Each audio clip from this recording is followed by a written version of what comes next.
Svegies Veggies got together basically as a group of friends who all worked at the same place, at the local television station.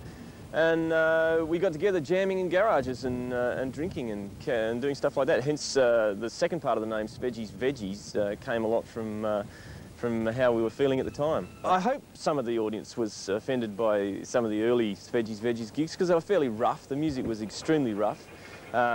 Basically a hardcore of thrash was our basis of what we played. The Protein Energy Pills was a group of 5 guys who wanted to play as fast and as loud and as hard and as complicated as they could.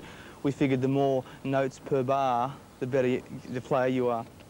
So we just wanted to go hard and fast and loud. The first night we played in front of an audience in a legitimate sense was at Coniston pub, and we kicked off with our cover of the Love Boat theme, the fabulous American sitcom, The Love Boat, and that had a lot of people taken aback. They thought they were going to see something, and they saw something else, and that was nice to see on the faces of the people.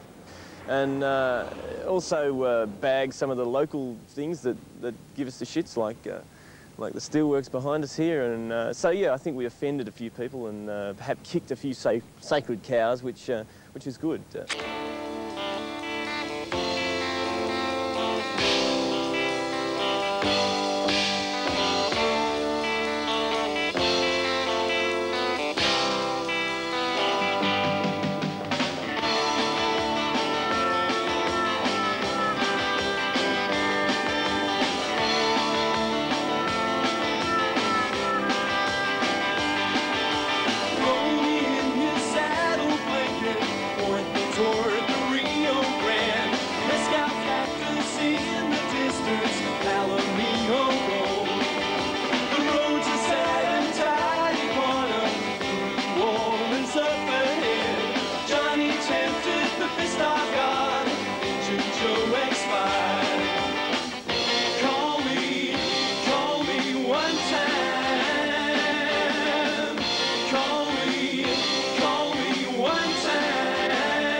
Well, the Mutated Naughties began as a continuation of a band called Raw Power that was around in about 83, 84. And I went to New Guinea for a couple of years and came back and we changed the name and started off afresh as the Mutated Naughties. The band symbol that we used and still use today, we got out of a book. It means essence, and it was used by alchemists instead of using chemical symbols. Our symbol means, you know, essence, but the alchemists, one of their goals was to discover the transmutation of metals. And we're just thinking of silly names one night, and the original bass player at that stage had a nickname of Noddy, so it's got the most laughs. Our major influences have always been Detroit-oriented, although like a lot of bands that have been influenced by Detroit music, there's other elements in there as well. And I thought, well,